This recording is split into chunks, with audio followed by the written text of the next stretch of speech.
Welcome to my video. Hello. Hello, Mavens. My name is Autumn Rain, and today we're reviewing The 7 Habits of Highly Effective People by Stephen Covey. As the name suggests, there are 7 habits for a highly effective person. Do you want to be a highly effective person? I thought so. And that's why we're starting with habit number 1. Be proactive. Be proactive.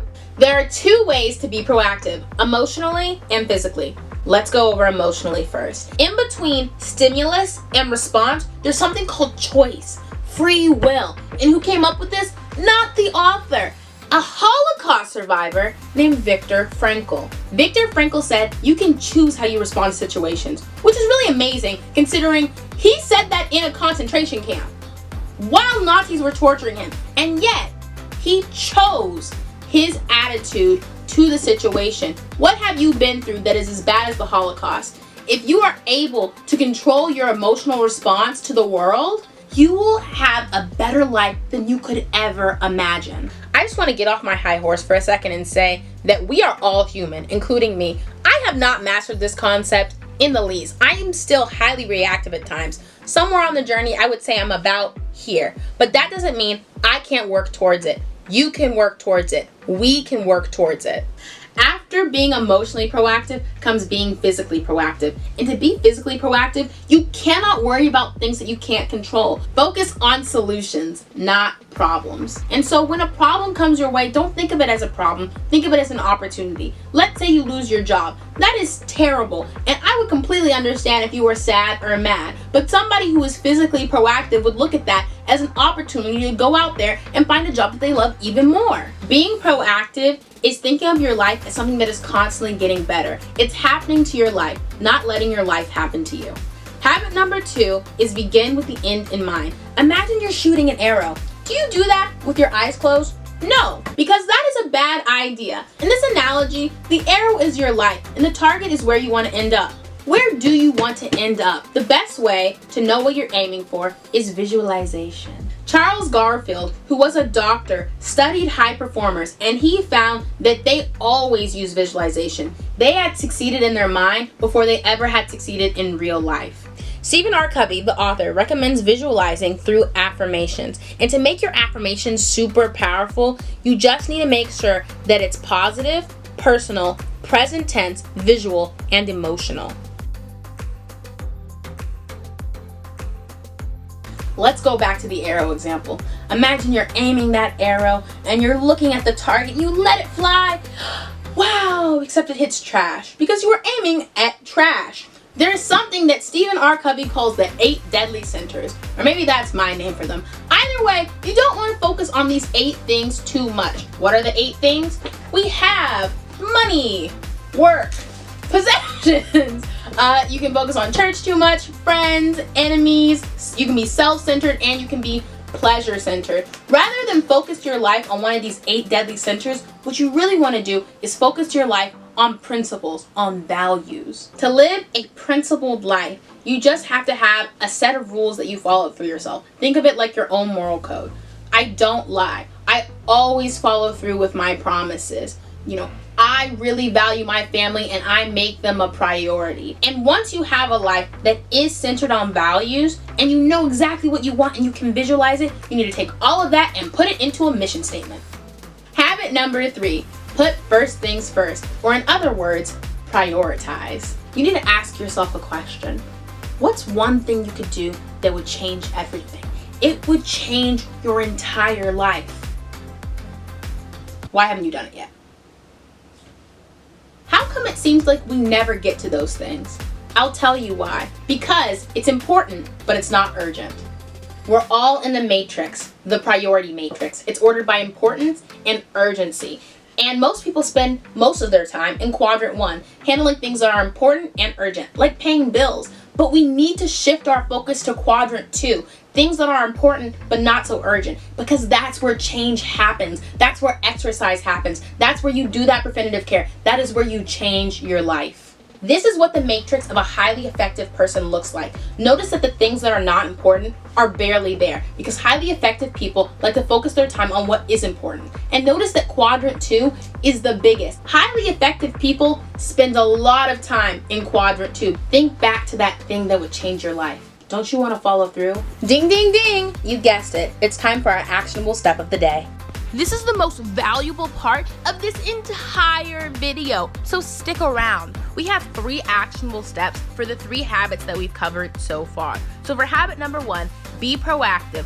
I challenge you for 2 weeks to think, how will I choose to respond when a situation that's maybe not the most favorable comes your way? And then I also want you to take it a step further and start using I choose language. Instead of saying, oh, I have to be to work, say I choose to go to work. This lets you know that you're not a backseat driver in your own life. For habit number 2, begin with the end in mind. I want you to make that mission statement. If you remember, I said to make your mission statement, you have to really know your values. And the author gives us a great tool just for that. Figure out what's important to you and then put it in the value section. And then figure out what character, contributions, and achievements you want to be known by and write it down. And then you can combine all of that and put it into a statement. For habit number 3, first things first, or in other words, prioritize. I want you to fill out a priority matrix. If you could only walk away with one thing from this entire YouTube video, then this is it. I want you to walk away with what the priority matrix of a highly effective person looks like. This is how you achieve everything that you're aiming for in life. And whatever you do, make sure that your priority matrix doesn't look like this. You don't want your life to just be handling problems and adulting so hard that the only thing you can do to relieve stress is watch Netflix or some other not important and not urgent thing. And lastly, we want to make sure that we progress evenly. Do you want to be successful but divorced, overweight, and depressed? No! The author gives us another great tool to make sure that that doesn't happen. All you have to do is figure out your roles and commitments in life and then write down what you need to do in each of them. If you do this, you'll probably be able to keep on to any health, wealth, love, and happiness that you earn. And boom, we're done. Congratulations, you made it through that. I know it's a little hard, but you did it. Pat yourself on the back and let's get back to the rest of the video. I'm not really going to go into the last 4 habits that much because the author says that you should focus on those first 3 habits the most. And I agree. Only once you've mastered those first 3 habits should you move on. But on the other side of that are focusing on win-win situations. You should have a win-win mindset when you're dealing with people. Walk into meetings thinking either we both win or no deal. Habit number 5 is first seek to understand and then seek to be understood. That's how you improve communication. Habit 6 is synergy. That's when everything is working in tandem. Just to give you an idea, nature is synergistic. Mahatma Gandhi, when he was leading his independence movement, everybody was working in synergy. And habit 7 is sharpening the saw. I'm sure you've heard a little story like this. There was a man chopping down a tree in the woods, and then there was another man who said, okay, let me offer him some advice. He looks like he's struggling. And he went up and said, hey, if you sharpen your saw, you'll cut down the tree so much faster. And the guy said, I don't have time for that. Can't you see? I'm cutting down this tree. You might laugh, but we do this all the time. And just keep in mind that in this analogy, your mind is the saw and the tree is life. Don't you want to hack your life? Now that you know all the habits, you might think, okay, I'm going to go out there and do it. But I just want to say one thing first. Before you can really make an effective change, you need to know how you're operating. You need to know your paradigm. And that's the lens through which you're seeing the world. Because if you don't know who you are, how can you change? And the other thing I want to say is that there are no quick fixes. There is no magic pill. Everything takes work. Excellence is a habit. And once you've achieved everything you wanted, I want you to remember one story: the goose and the golden eggs. The goose produces the golden eggs. When you're looking at which one is more valuable, it's the goose. And so, if you've achieved everything you wanted, you need to keep the environment that produced those results. Don't change up everything. Once you find your formula for success, stick with it. And the last thing I want you to remember is to like and subscribe and share and give me a comment if you want to hear more. Thank you. I'm so happy to complete my second YouTube video. Bye! Hello, Mavens. My name is Autumn Rain, and today we're reviewing the 7